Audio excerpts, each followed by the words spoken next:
Good afternoon, students. I welcome you all to my YouTube channel ChemNo. So today I am going to discuss with the questions of JEE Mains 2019. So first question is basically it belongs to the organic part. The question is the products formed in the reaction of cumene with oxygen followed by treatment with the dilute HCl are. Means आपको बताना है कि cumene की reaction अगर आप oxygen के साथ करेंगे और फॉलोड बाय डाइल्यूट HCl तो आपका प्रोडक्ट क्या बनेगा। ये बहुत ही इंपॉर्टेंट रिएक्शन है जो एनसीईआरटी में गिवन है। ये इसको हम हॉक्स प्रोसेस भी बोलते हैं। इस रिएक्शन को इसका नेम है हॉक्स प्रोसेस। बेसिकली ये रिएक्शन बहुत बार आ चुकी है पेपर में, नीट में भी रिपीट होती है, मेंस में भी रिपीट होती है। वेरी इंपॉर्टेंट रिएक्शन पिछले साल भी आई है नीट में और उससे पिछले साल भी रिपीट हुई है। जेई मेंस में भी आई है ये, इससे पहले भी जेई के पेपर में ये रिएक्शन आ चुकी है। Very important reaction it is. Fine, इसका हम सॉल्यूशन देखते हैं। ये क्यूमीन बोल रहा है, cumene is basically this, benzene के ऊपर isopropyl group is cumene, this cumene. Fine, cumene की रिएक्शन अगर आप ऑक्सीजन से करें फॉलोड बाय डाइल्यूट HCl, तो जो इसमें पहला स्टेप होता है ऑक्सीजन की प्रेजेंस में क्या होगा, ये जो ऑक्सीजन ये परऑक्सी लिंकेज बनाएंगे विद दिस कार्बन। ये जो हाइड्रोजन है, कार्बन और हाइड्रोजन का बॉन्ड है, बेसिकली इसके बीच में ही दो ऑक्सीजन आप इंसर्ट कर देंगे। इस तरीके का एक आपका परऑक्सी लिंकेज बनेगी कार्बन के साथ आइसोप्रोपाइल के। देन अगर आप डाइल्यूट HCl इसके अंदर डालेंगे, ये नेम रिएक्शन है, वेरी इंपॉर्टेंट रिएक्शन, एनसीईआरटी में गिवन है, आप ये देख भी सकते हैं। फाइन, डाइल्यूट HCl, आप डाइल्यूट HCl जैसे डालेंगे हाइड्रोलिसिस हो जाएगी, ये पार्ट आपका अलग हो जाएगा और फिनाइल शिफ्ट हो जाएगा इस ऑक्सीजन पे। तो यहाँ बनेगा आपका बेसिकली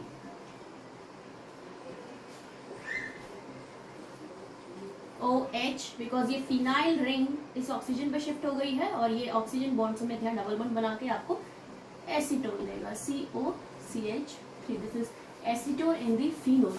सो आपका जो प्रोडक्ट बना वो बना, एक तो बना फिनोल, दूसरा बना एसीटोन। तो देख लेते हैं इसमें कौन सा ऑप्शन सही है। पहला ऑप्शन है आपका गलत है, ये एसीटोफिनोन है जो कि ऑप्शन में नहीं है। देन फिनोल, देन एसीटोन बिल्कुल करेक्ट है। बी ऑप्शन आपका सही है, सी भी रॉन्ग है एंड डी भी रॉन्ग है। So correct option is basically B.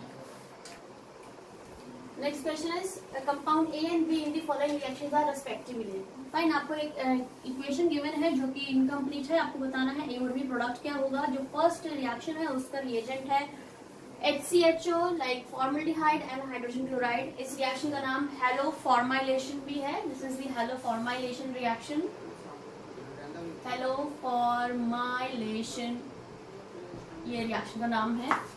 Then ये आपका सिल्वर साइनाइड के साथ रिएक्शन कर रहा है, तो आपको बताना है ए और बी क्या होगा। तो पहले हम देखें, बेंजीन रिंग है प्लस HCHO प्लस HCl, बाद में देखते हैं हम इसके साथ।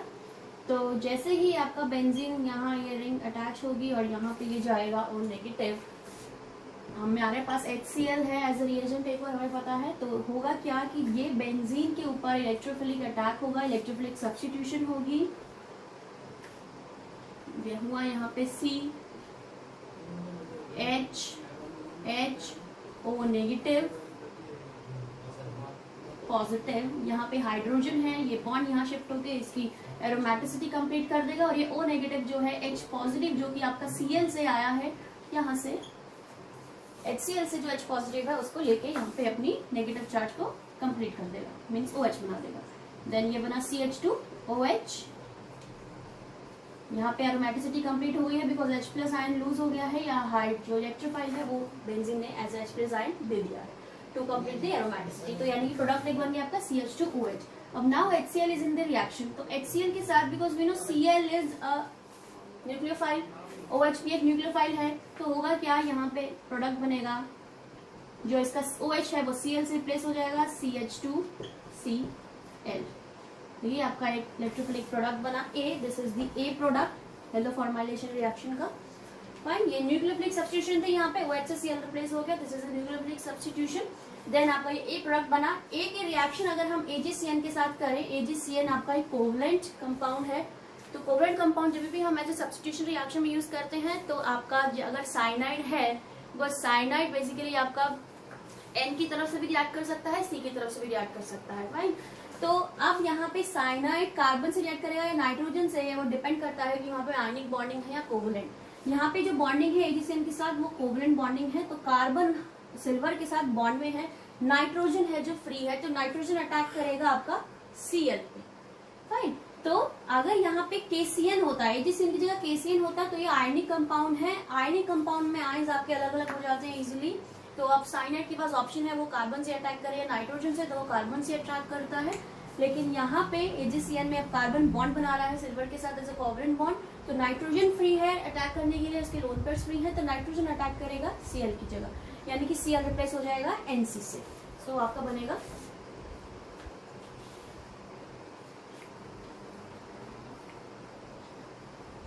जहाँ पे आपका बनेगा CH2Cl, इस तरह का आपका प्रोडक्ट बनेगा, फाइन। एक मिनट, ऑप्शन में यहाँ पे CH2Cn आएगा,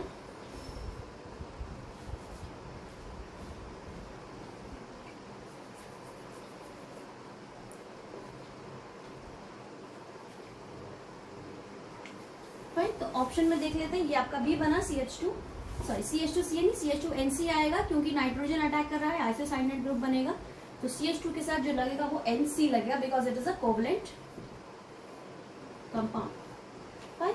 तो आपका ए बना बेंजाइल क्लोराइड CH2Cl। देख लेते हैं फर्स्ट ऑप्शन में तो CH2 बेंजाइल अल्कोहल है, तो ऑप्शन गलत है। सेकंड में भी बेंजाइल अल्कोहल है, गलत है। थर्ड में बेंजाइल क्लोराइड CH2Cl है और साथ में बेंजाइल आइसोसाइनाइड है CH2Nc, तो ये बेंजाइल आइसोसाइनाइड और बेंजाइल क्लोराइड। सो आपका करेक्ट ऑप्शन जाएगा सी, तो इसका आंसर है सी, CH2Nc। The next question is test performed on compound X and their inferences are test given है आपको और इन्फ्रेंस गिवन है। टेस्ट है पहला 2,4-DNP जिसमें आपको कलर पीपीटी मिल रहा है, सेकेंड है आइडोफॉर्म टेस्ट जिसमें येलो पीपीटी मिल रहा है, एजोडाई में कोई डाई नहीं बन रही। यानी कि अगर आपको 2,4-DNP टेस्ट मिल रहा है तो वहां पे कार्बोनिल ग्रुप है। सेकेंड, अगर वहां आइडोफॉर्म टेस्ट है तो वहां पे कार्बोनिल ग्रुप के साथ मिथाइल ग्रुप अटैच है। थर्ड, एजोडाई टेस्ट नहीं दे रहा का मतलब है कि वहां पे अमीन ग्रुप की या तो एब्सेंस है या फिर जो आपका अमीन ग्रुप है वो आपका टर्शरी है। टर्शरी मीन्स नाइट्रोजन के पास हाइड्रोजन की जगह दोनों ही मिथाइल ग्रुप्स अटैच्ड हैं, टर्शरी है। ये प्राइमरी है, प्राइमरी आपका एजोडाई टेस्ट देता है।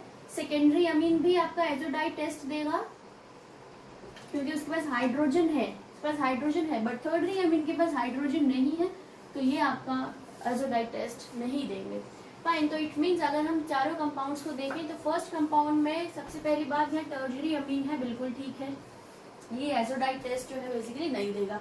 बट यहाँ पे एल्डिहाइड है, ये 2,4-DNP तो देगा बट आइडोफॉर्म टेस्ट नहीं देगा, तो ऑप्शन ए रॉन्ग हो गया। सेकंड ऑप्शन देखें तो अगेन सेकंड ऑप्शन में टर्शरी अमीन है, तो यानी कि ये अब एजोडाई टेस्ट नहीं देगा, ठीक है। अब यहाँ पे कार्बोनिल ग्रुप भी है तो यानी कि 2,4-DNP भी देगा। कार्बोनिल के साथ मिथाइल ग्रुप अटैच है तो ये आइडोफॉर्म टेस्ट भी देगा, तो यानी कि जो बी कंपाउंड है वो तीनों टेस्ट दे सकता है। थर्ड को देखें तो थर्ड में अगेन आपका प्राइमरी अमीन आ गया, तो यहाँ पे आपका जो डाई फॉर्मेशन है वो बनेगी, तो एजोडाई टेस्ट यहाँ पे होगा। और डी में भी सेम यही चीज है, यहाँ पे भी एजोडाई टेस्ट होगा। और सेकेंड में यहाँ पे आपका क्या है, एल्डिहाइड है, तो ये आपका आइडोफॉर्म टेस्ट नहीं देगा। सिमिलरली सी वाला ऑप्शन जो है, सी वाला ऑप्शन एल्डिहाइड टेस्ट तो देगा बट यहाँ पे आपका सॉरी ये आइडोफॉर्म टेस्ट तो देगा आपका, बट ये एजोडाई टेस्ट नहीं देगा ये क्योंकि यहाँ पे NH2 आपका प्राइमरी है, फाइन। ऑप्शन में है कि एजोडाई टेस्ट नहीं होना चाहिए but C option azo dye test दे रहा है, तो यानी कि ये कंपाउंड आपका आंसर नहीं हो सकता। तो बी जो है, बी में आपका टर्शरी अमीन है जो एजोडाई टेस्ट नहीं देता, बिल्कुल ठीक है, रेफरेंस भी यही आ रहा है। कीटोन आपका येलो पीपीटी देता है आइडोफॉर्म टेस्ट, यहाँ पे कीटोन है वो भी methyl CH3 attached, and 2,4-DNP carbonyl group देगा, तो यहाँ कार्बोनिल ग्रुप भी है। तो इट मीन्स आपका जो करेक्ट आंसर जाएगा वो जाएगा B, so B is the correct answer. So next question is which dicarboxylic acid in presence of a dehydrating agent जो वाटर रिमूव करे is least reactive to give an anhydride। वो कह रहा है कि इन चारों डाइकार्बोक्सिलिक एसिड में से ऐसा कौन सा डाइकार्बोक्सिलिक एसिड है जो लीस्ट रिएक्टिव है, जो एनहाइड्राइड ना दे, मीन्स डिहाइड्रेटिंग रिएजेंट के साथ एनहाइड्राइड ना बनाए बट कुछ और प्रोडक्ट बनाए, तो आपको ये बताना है चारों में से वैसा कौन सा है। अगर हम फर्स्ट ऑप्शन को देखें तो फर्स्ट ऑप्शन में अगर हम डिहाइड्रेटिंग एजेंट डाल दें, like phosphorus pentoxide is an dehydrating agent, तो अगर हम ऐसा कोई डिहाइड्रेटिंग एजेंट डाल दें तो आपका यहाँ पे क्या बनेगा, C double bond OOH, C double bond OOH। तो यहाँ पे माइनस डिहाइड्रेटिंग मीन्स वाटर का लॉस करना, वाटर लॉस हो जाएगा इस तरीके से, और यहाँ इस ऑक्सीजन के साथ इस तरीके से बॉन्ड बनेगा, तो यहाँ पे एनहाइड्राइड की फॉर्मेशन हो जाएगी, ऑक्सीजन एंड ऑक्सीजन। तो फर्स्ट कंपाउंड आपका इजीली एनहाइड्राइड बना देगा। सेकंड को देखते हैं अब हम, CH2 CH2 CH2 CH2 then COOH and COOH। अब अगर यहाँ पे हम एनहाइड्राइड की बात करें इसी मैकेनिज्म से, तो इसने वाटर लॉस कर दिया, वाटर रिमूव कर दिया, फाइन, OH यहाँ से गया और H यहाँ से गया, तो इस तरीके से स्ट्रक्चर बनता है इसका। देखो 1 2 3 4 5 6 एक ऑक्सीजन यहाँ पे 7 मेंबर रिंग बनेगी जो कि स्टेबल नहीं होती है, फाइन। तो 7 मेंबर रिंग स्टेबल ना होने की वजह से यहाँ पे डिहाइड्रेटिंग एजेंट जो है एनहाइड्राइड नहीं बनाता, क्योंकि 7 मेंबर रिंग स्टेबल ना होने की वजह से यहाँ पे वाटर का तो लॉस होता ही होता है, साथ में एक कार्बन का भी लॉस हो जाता है, कार्बन डाइऑक्साइड आपकी निकल जाएगी। यानी कि अगर आप देखें तो वाटर के साथ साथ आपका एक CO2 भी आपका निकल जाएगा, H2O के साथ कार्बन डाइऑक्साइड का भी लॉस हो जाता है, जिसकी वजह से यहाँ पे 1 2 3 4 5 मेंबर कार्बन रिंग और कीटोन के साथ आपकी 5 मेंबर कार्बन रिंग बनेगी, like CH2 CH2 CH2 CH2 C double bond O, इस तरीके से। तो यानी कि जो B है, B जो आपका एडिपिक एसिड है, 6 मेंबर का एसिड है आपका, इसको एडिपिक एसिड भी बोलते हैं।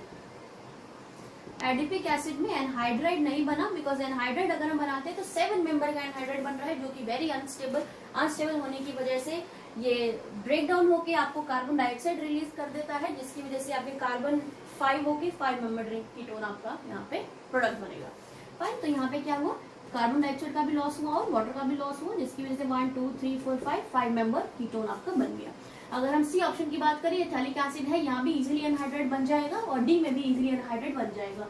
तो जहाँ पे इजीली एनहाइड्राइड नहीं बनेगा, बेसिकली जहाँ एनहाइड्राइड बनेगा ही नहीं, एनहाइड्राइड की जगह बनेगा कीटोन 5 मेंबर, किसमें बनेगा, एडिपिक एसिड में। तो जितना ज्यादा रिंग आपकी बड़ी होती जाएगी, एनहाइड्राइड बनने के चांसेस उतना ही कम होते जाएंगे।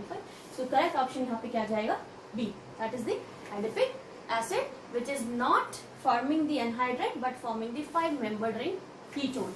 तो इसको हम बोलते हैं साइक्लोपेंटानॉन, इसलिए साइक्लोपेंटानॉन, फाइन।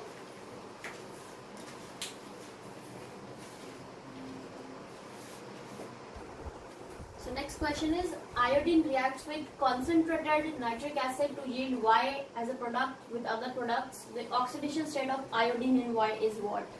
तो ये आपका इनऑर्गेनिक क्वेश्चन है, जिसमें आयोडीन आपका कॉन्सेंट्रेटेड HNO3 के साथ रिएक्ट कर रहा है और क्या प्रोडक्ट बनेगा, और प्रोडक्ट में जो भी बनेगा आयोडीन से रिलेटेड, उसमें आयोडीन की ऑक्सीडेशन स्टेट क्या होगी वो आपको आंसर करना है। तो आयोडीन की रिएक्शन अगर हम देखें कॉन्क HNO3 के साथ, तो यहाँ पे रिएक्शन में क्या होगा, बेसिकली आपका HNO3 की जगह HiO3 एसिड बनेगा, नाइट्रोजन डाइऑक्साइड गैस निकल जाएगी और वाटर बनेगा। ये आपके बेसिकली रिएक्शन है। इस रिएक्शन को आपको थोड़ा सा लर्न करना पड़ेगा, बिकॉज ऐसा आप रिएक्शंस नहीं बता सकते कि प्रोडक्ट क्या बनेगा, तो रिएक्शन आपको लर्न करनी पड़ेगी। दैट HNO3 है, HNO3 से आपका HiO3 बनेगा। इसको बैलेंस कर देते हैं, 10 H2O। ये आपकी बैलेंस रिएक्शन है, आयोडीन की रिएक्शन कॉन्सेंट्रेटेड HNO3 के साथ HiO3 एसिड बनाएगा, then nitrogen dioxide, then water as a product बनाएगा। अब आयोडीन का जो प्रोडक्ट बना वो Y, ये है HiO3। अब यहाँ पे आपको देखना है कि HiO3 में ऑक्सीडेशन स्टेट क्या है, तो देख लेते हैं, इज इक्वल्स टू 0, क्योंकि बिकॉज ये कंपाउंड न्यूट्रल है। हाइड्रोजन की जो ऑक्सीडेशन स्टेट है वो +1 plus X plus -2 into 3, that is equals to 0. 1 plus X minus 6 is equals to 0. X is equals to +5. तो जो oxidation state I X which is the iodine, उसकी कितनी आई है, +5। तो करेक्ट ऑप्शन जाएगा आपका D which is the 5। Next question is, chlorine on reaction with hot and concentrated sodium hydroxide gives what. Fine, ये भी मोस्ट इंपॉर्टेंट क्वेश्चन है B block से रिलेटेड कि आपका क्लोरीन जो है सोडियम हाइड्रोक्साइड के साथ रिएक्शन पे क्या प्रोडक्ट देगा, बट ये मेंशन है कि वो हॉट एंड कॉन्क होना चाहिए। फाइन, तो आयोडीन सॉरी जो क्लोरीन है या हैलाइड्स हैं बेसिकली वो NaOH के साथ, अगर आपका NaOH हॉट एंड कॉन्क है तो उस केस में आपका जो हैलाइड है बेसिकली ये जो प्रोडक्ट बनाएगा वो बनाएगा, एक तो सॉल्ट देगा हैलाइड का, दूसरा देगा हैलेट्स का। अगर मैं इसको हैलाइड बोलूं कि अगर ये हैलाइड है क्लोराइड की जगह, हैलाइड की रिएक्शन अगर मैं हॉट एंड कॉन्क NaOH के साथ देखूं तो आपको एक तो हैलाइड सॉल्ट मिलेगा, दूसरा हैलेट। हैलाइड लाइक क्लोरीन है, अगर ये क्लोरीन है ये आपका हैलोजन है बेसिकली, हैलोजन गैस है, तो अगर क्लोरीन है, chlorine hot and conc NaOH के साथ रिएक्ट कर रहा है तो वह तो क्लोराइड बनाएगा और क्लोरेट बनाएगा। क्या बनेगा? Chloride and chlorate. तो क्लोराइड की बात करें तो अगर ये इसको मैं Cl2 ही कंसिडर करूं, अब क्लोरीन गैस है तो ये बनाएगा क्लोराइड एंड क्लोरेट। तो क्लोराइड में NaCl प्लस NaClO3, तो हैलाइड में जो आपका क्लोराइड जाएगा वो Cl नेगेटिव जाएगा, क्लोरेट में ClO3 नेगेटिव। ये दोनों ही आपके, एक क्लोराइड है दूसरा क्लोरेट है। तो अब और साथ में वाटर निकलेगा एज अ प्रोडक्ट। इसको बैलेंस करके देखें अगर हम 5 एंड 3H2 रिएक्शन बैलेंस है ये। तो जब भी आपके हैलोजेंस सोडियम हाइड्रोक्साइड के साथ रिएक्ट करेंगे हॉट एंड कॉन्क में तो आपका जो सॉल्ट बनेगा एक तो हैलाइड या हैलाइड सॉल्ट बनेगा, दूसरा हैलेट बनेगा। हैलाइड में अगर क्लोरीन है तो chloride and chlorate, chlorine is Cl negative, chloride is ClO3 negative, तो सॉल्ट बना NaCl एंड NaClO3। लेकिन अगर सपोज आपको हॉट एंड कॉन्क की जगह आपको मिलता कोल्ड एंड डाइल्यूट, तो उस केस में आपका जो बेसिकली सॉल्ट बनता है क्लोरीन के साथ वो एक तो क्लोराइड बनेगा, दूसरा हाइपोक्लोराइट, या फिर हम इसे बोल सकते हैं या तो वो हैलाइड बनेगा या हाइपोहैलाइड। अगर वो कोल्ड की बात करते हैं तो हैलाइड, HALITE, हाइपोहैलाइड।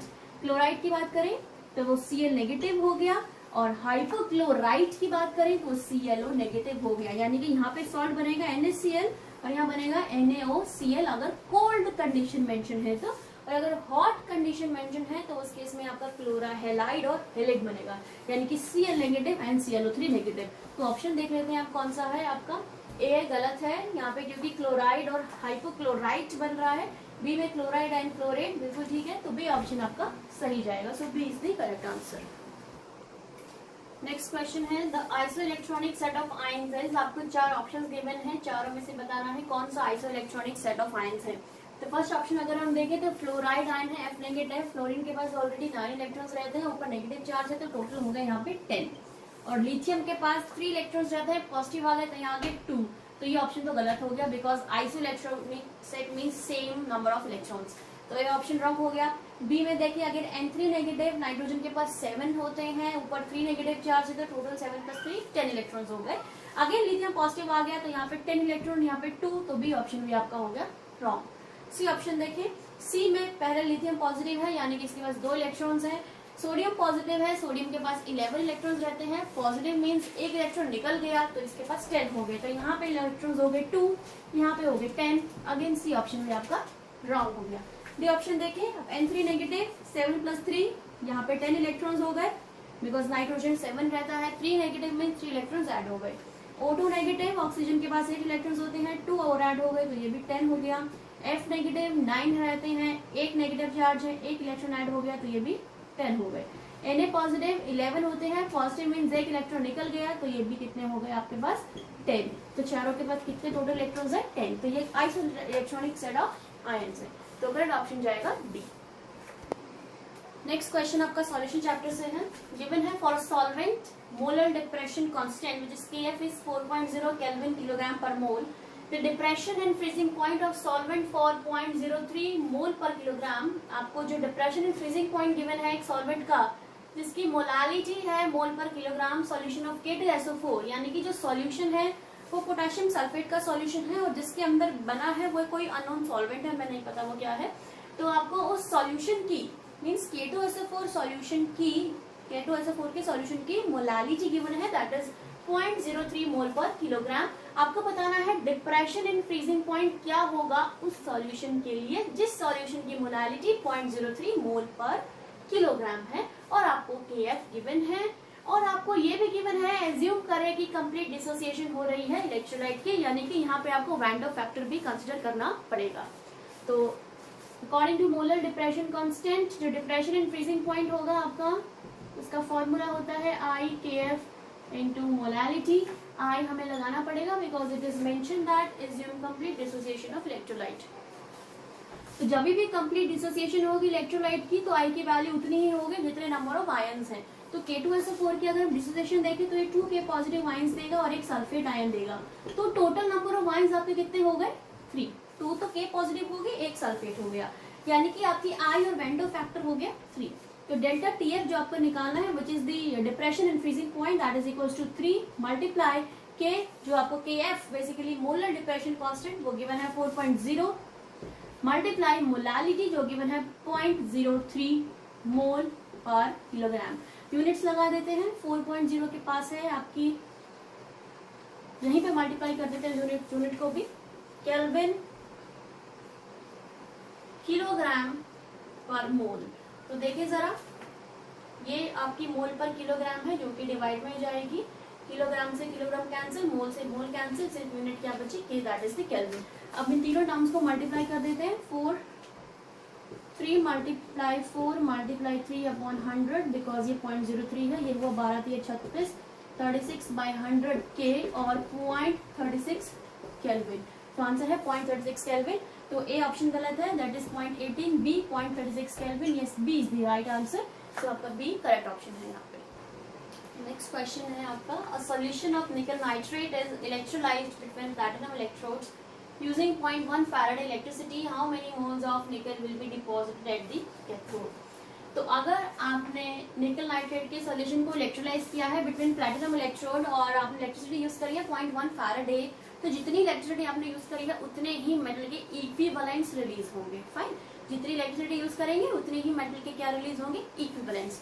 तो अगर आपने 0.1 फैराडे इलेक्ट्रिसिटी यूज करी है तो 0.1 निकल के वो किसके इक्वल होगा? इक्विवेलेंट के। तो 0.1 इक्विवेलेंट के इक्वल होगा, यानी कि जो इक्विवेलेंट आपका रिलीज हुआ है निकल का वो कितना होगा? 0.1। किसका इक्विवेलेंट है? ये निकल का, यानी कि निकल का 0.1 ग्राम रिलीज होगा, वो इसके इक्विवेलेंट के इक्वल है। तो हमें पता है कि अगर हमें इक्विवेलेंट निकालना हो तो हम कैसे निकालते हैं? नंबर ऑफ मोल्स को, या अगर हम बोले W/M मोलर मास को नंबर ऑफ एन फैक्टर से बेसिकली डिवाइड करके। तो अगर हम सिंपल किसी मेटल की बात करते हैं तो मेटल के केस में आपका जो एन फैक्टर रहता है वो नंबर ऑफ इलेक्ट्रॉन्स रहता है या उसकी वैलेंसी रहती है बेसिकली। तो यहाँ पे हम वैलेंसी की जगह क्या लिख रहे हैं? Number of electrons. क्यों? क्योंकि निकल नाइट्रेट बेसिकली जो है कि निकल 2 पॉजिटिव अगर 2 इलेक्ट्रॉन ले ले तो क्या बनाएगा? ये निकल बनाएगा। हमारा कैथोड पे क्या बन रहा है? निकल बन रहा है, और कैथोड पे निकल बनने के लिए उसको इलेक्ट्रॉन्स की जरूरत है। कितने? 2 इलेक्ट्रॉन्स की। तो कितने नंबर ऑफ इलेक्ट्रॉन्स इतने यूटिलाइज करें? 2 इलेक्ट्रॉन यूटिलाइज करें। तो यानी कि हम इसके मोलर मास को किससे डिवाइड करेंगे? नंबर ऑफ इलेक्ट्रॉन्स से। तो यहाँ पे इक्विवेलेंट निकालने के लिए एन फैक्टर यहाँ मेटल के नंबर ऑफ इलेक्ट्रॉन्स के इक्वल रहेगा, क्योंकि मेटल को मेटल बनने के लिए उसके आयन से आपको कितने इलेक्ट्रॉन्स की जरूरत पड़ रही है? 2 की। तो मैं इसको W/M की जगह लिख सकती हूँ simple, N into number of electrons, number of moles into number of electrons. तो वही बात पड़ेगी, W/M divide by number of electrons, तो वो ऊपर चला जाएगा मल्टीप्लाई में। W/M को मैंने सिंपल N लिख दिया, क्योंकि मुझे पूछा ही गया है कि कितने नंबर ऑफ मोल्स कैथोड पे डिपॉजिट होंगे निकल के। मुझे इक्विवेलेंट पता है, क्योंकि जितनी इलेक्ट्रिसिटी मैं दूंगी उतनी इलेक्ट्रिसिटी के कोरेस्पॉन्डिंग इक्विवेलेंट आपका आ जाएगा, बट नंबर ऑफ मोल्स नहीं आएंगे वहां पे। तो नंबर ऑफ मोल्स निकालने के लिए मुझे नंबर ऑफ इलेक्ट्रॉन्स की भी जरूरत पड़ेगी कि कितने नंबर ऑफ इलेक्ट्रॉन्स ये बेसिकली यूटिलाइज कर रहा है मेटल बनने के लिए। फाइन, तो इक्विवेलेंट है मेरे पास 0.1, N नंबर ऑफ मोल निकल का मुझे निकालना है, नंबर ऑफ इलेक्ट्रॉन्स यूटिलाइज कितने हो रहे हैं? 2। तो N की वैल्यू आई 0.1 डिवाइड बाई 2, तो मोल्स कितने हुए यहाँ पे? 0.05। तो कितने नंबर ऑफ मोल्स निकल के कैथोड पे डिपॉजिट होंगे? दैट इज द 0.05 मोल। तो आपका आंसर ए भी रॉन्ग है, बी भी, सी भी, ऑप्शन डी करेक्ट है, that is the 0.05। 5. So correct option is D. Next question है, इसमें आपको गिवन है 4 रिएक्शंस गिवन है और उनके ई नॉट पोटेंशियल्स गिवन है, इलेक्ट्रिक पोटेंशियल और गिवन है आपको. तो अगर हम 4 मेटल्स की रिएक्शंस देखें, चारों मेटल्स की, कोबाल्ट, लेड, सीरियम एंड आपकी बिस्मथ, इन चारों का इलेक्ट्रिक पोटेंशियल आपको गिवन है 1.81, 1.67, 1.61, 0.20 वोल्ट पॉजिटिव टर्म में गिवन है. तो पहले हम देख लेते हैं कि ये जो इलेक्ट्रिक पोटेंशियल है ये रिड्यूसिंग पावर में गिवन है या ऑक्सीडाइजिंग है, मींस ये रिडक्शन पोटेंशियल्स है या ऑक्सीडेशन पोटेंशियल्स. तो चारों ही रिएक्शंस में इलेक्ट्रॉन्स का एडिशन हो रहा है, तो जहां पे इलेक्ट्रॉन का एडिशन है वहां पे रिडक्शन है. तो ये जो पोटेंशियल्स है ये आपके रिडक्शन पोटेंशियल्स है सारे के सारे. तो जहां पे आपको सारे रिडक्शन पोटेंशियल्स की वैल्यू गिवन हो और रिडक्शन पोटेंशियल की वैल्यूज को जज करके आपको बताना हो कि किसकी ऑक्सीडाइजिंग पावर ज्यादा होगी, क्योंकि क्वेश्चन में पूछा है oxidising power of species will increase in the order what, means आपको ये बताना है कि कौन सा करेक्ट ऑर्डर है, कहाँ पे सबसे ज्यादा जिस मेटल की ऑक्सीडाइजिंग पावर है करेक्टली वो अरेंज्ड है. फाइन. तो जब भी आपको इलेक्ट्रोड पोटेंशियल्स रिडक्शन टर्म्स में गिवन हो, सारे आपके रिडक्शन पोटेंशियल्स हैं, तो वहां पे आप देखेंगे कि अगर आपका रिडक्शन पोटेंशियल जितना ज्यादा पॉजिटिव होगा वो उतना ही गुड ऑक्सीडाइजिंग एजेंट या उसकी उतनी ही अच्छी ऑक्सीडाइजिंग पावर होगी, और जितना कम वो पॉजिटिव होगा या जितना ज्यादा वो नेगेटिव होगा उतना ही लेस वो ऑक्सीडाइजिंग पावर शो करेगा. और अगर वो लेस ऑक्सीडाइजिंग पावर शो कर रहा है मींस वहां पे उसकी अच्छी रिड्यूसिंग पावर है. फाइन. तो मींस इन चारों में देख लेते हैं कि कौन सा रिडक्शन पोटेंशियल मोस्ट पॉजिटिव है. जो मोस्ट पॉजिटिव होगा उसकी ऑक्सीडाइजिंग पावर सबसे ज्यादा होगी.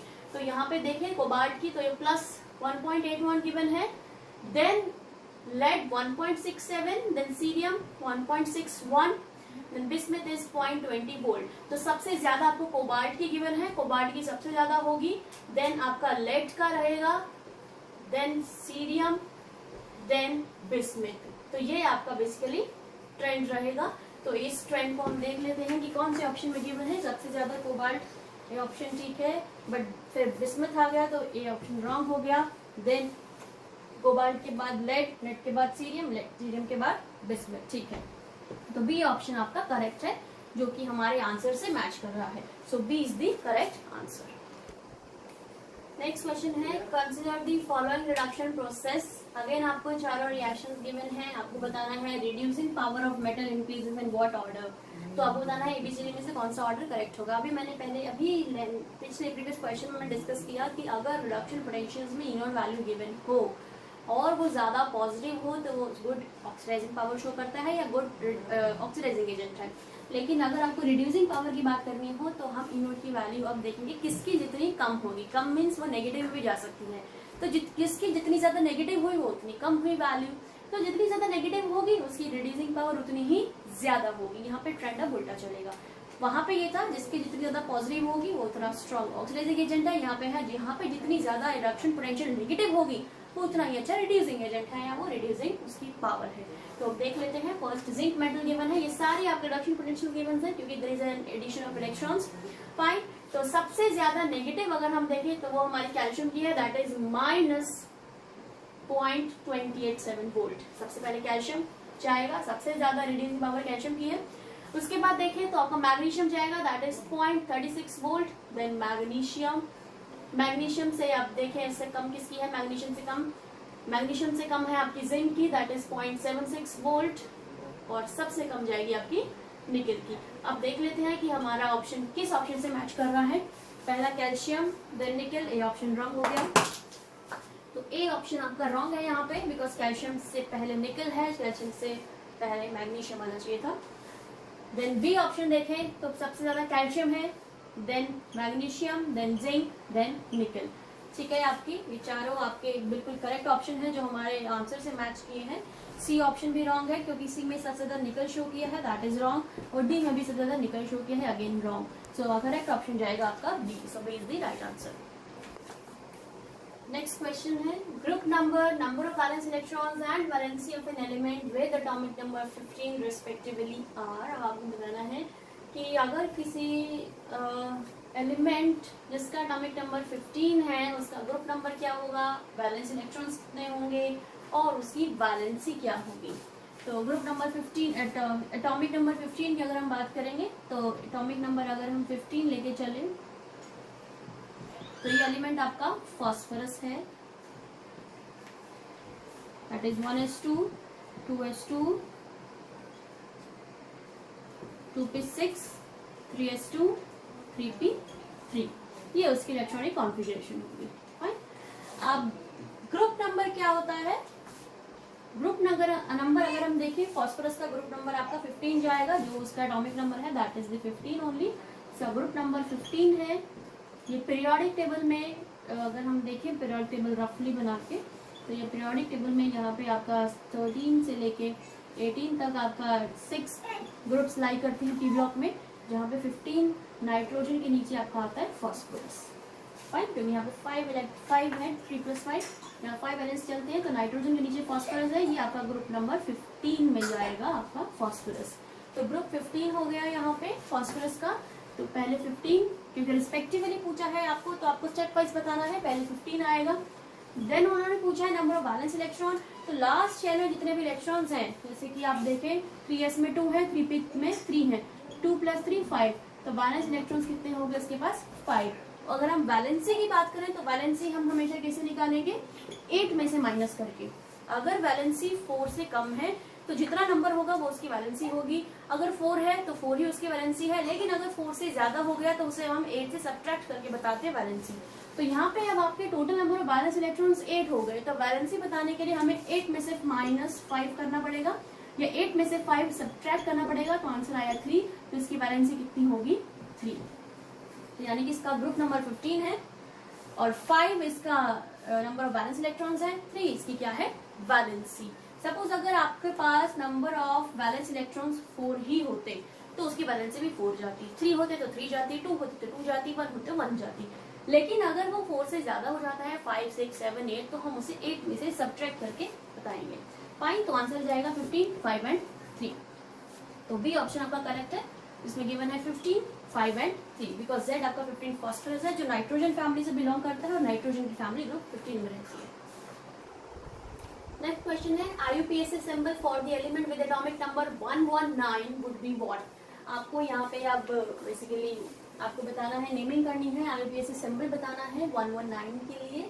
119 को हम IUPAC के अकॉर्डिंगली किस तरीके से डिनोट करेंगे? राइट, तो अगर आपको याद हो कि अगर हम नंबर्स को किस तरीके से रिप्रेजेंट करते हैं, जैसे 0 के लिए हम निल यूज करते हैं, 1 के लिए अन यूज करते हैं, उसी तरीके से 2 के लिए बाय, 3 के लिए ट्राई, 4 के लिए क्वाड, क्यू यूज करते हैं, तो ऐसे ही हम इसकी नंबरिंग यूज करेंगे। तो 1 के लिए हम यूज करते हैं अन, फर्स्ट के लिए मैंने अन यूज कर दिया, सेकंड में भी आपका 1 है, इसके लिए भी अन, 9 के लिए एन, E-double-N, 9 के लिए हम यूज करते हैं एन, E-double-N, तो नाम होगा इसका एनियम, ये इसका नाम हो गया।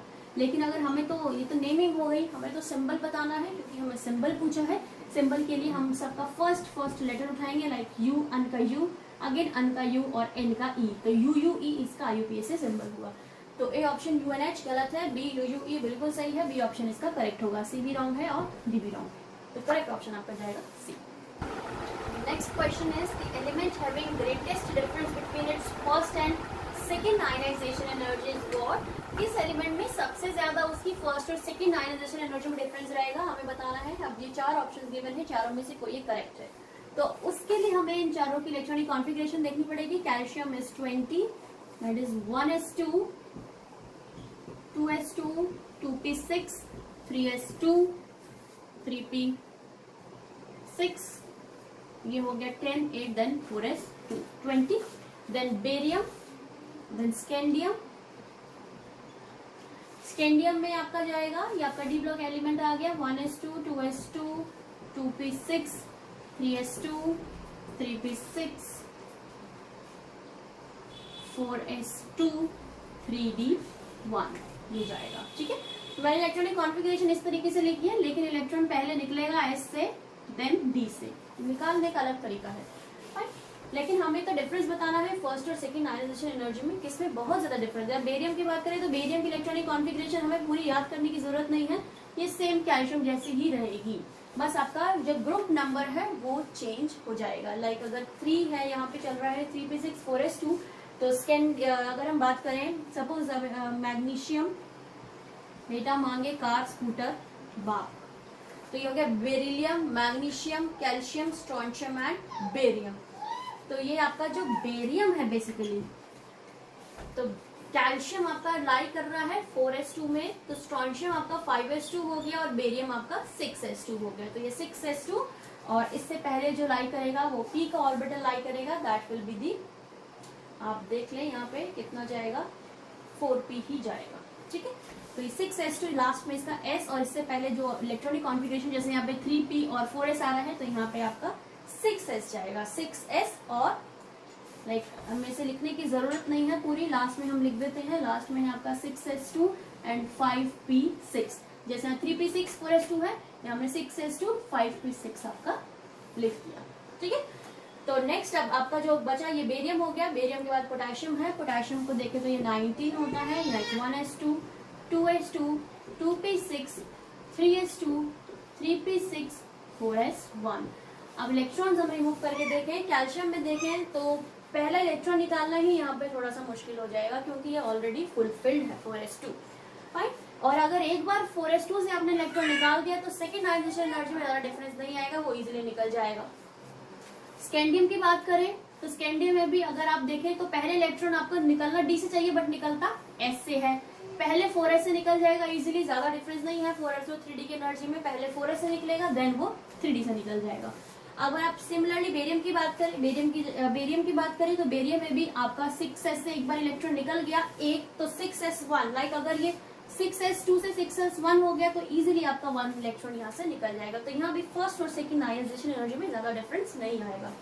लेकिन अगर आप पोटेशियम की बात करें तो पोटेशियम में जैसे ही एक इलेक्ट्रॉन 4s1 से निकल गया तो अब जो दूसरा इलेक्ट्रॉन निकलेगा वो निकलेगा 3p6 से, जो कि फुलफिल्ड है। तो फर्स्ट आयनाइजेशन एनर्जी जो भी थी हमें नहीं पता, फाइन, बट जो सेकेंड आयनाइजेशन एनर्जी होगी वो फर्स्ट से काफी ज्यादा होगी क्योंकि सेकेंड के अंदर आपकी कैसी कॉन्फ़िगरेशन आ गई है, फुलफिल्ड कॉन्फ़िगरेशन आ गई है। तो यहाँ इस केस में आपका फर्स्ट और सेकेंड में काफी ज्यादा डिफरेंस रहेगा, ना तो कैल्शियम में रहेगा क्योंकि अगेन दोनों इलेक्ट्रॉन एस में ही है, ना ही बेरियम में रहेगा, यहाँ पे भी दोनों इलेक्ट्रॉन एस में ही है। स्कैंडियम में देखें तो 4s और 3d की एनर्जी में ज्यादा नहीं है, बेसिकली इलेक्ट्रॉन आपका यहाँ भी 4s से ही निकल रहा है और इसी के पास ही 2 इलेक्ट्रॉन है, तो यहाँ भी अगर एक इलेक्ट्रॉन निकल गया तो दूसरा और इजीली निकल जाएगा।